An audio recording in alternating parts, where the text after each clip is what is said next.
जब कभी किसी इंसान के पास गलत तरीके से पैसे आते हैं, यानी पैसे वो जो उसकी खुद की कमाई नहीं है, जिसमें उसने कोई मेहनत नहीं की है, तो वैसे पैसे अक्सर उसके लिए कम महत्व के होते हैं। और जब ऐसे पैसे किसी के पास आते हैं गलत तरीके से, तो उसके साथ ही उसका उपयोग के जगह पे दुरुपयोग होना शुरू हो जाता है।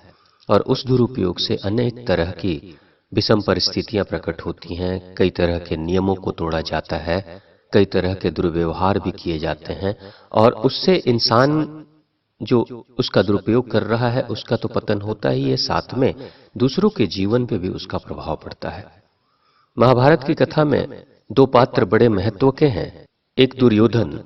दुर्योधन जो राजा है, दुर्योधन का मतलब होता है वो दूषित धन, यानी गलत तरीके से कमाया गया धन, जिसने दूसरे अपने भाइयों के भी हक को मारकर गलत तरीके से धन को संचित किया था, वो दुर्योधन है। और जब गलत तरीके से धन को संचित करता है तो उसका जो सगा भाई है वो दुशासन है। यानी जहां गलत नियम, दुरुपयोग, यानी जहां का शासन गलत है, ये जहां गलत ही गलत होने वाला है। यही कारण है कि दुर्योधन है तो दुशासन है, और दुशासन जब है तो वहां अपने ही कुलवधू का, घर की स्त्री का चीरहरण हो रहा है।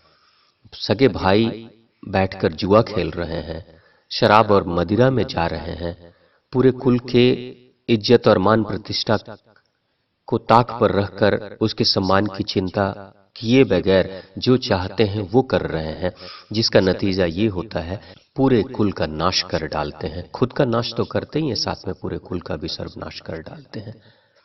तो इसलिए हमेशा पैसे कैसे, किस तरीके से आ रहे हैं, इसके ऊपर चिंतन करने की जरूरत है। क्योंकि गलत तरीके से पैसे अगर आ रहे हैं, किसी को परेशान करके, दुखी करके, असत्य का मार्ग लेकर अगर वो पैसे आ रहे हैं, तो उसका कोई महत्व नहीं होता है और उसका दुरुपयोग ही होता है।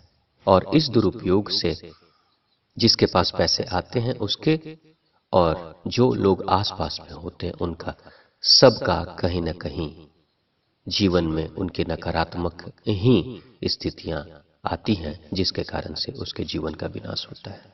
धन्यवाद। आपका दिन शुभ हो।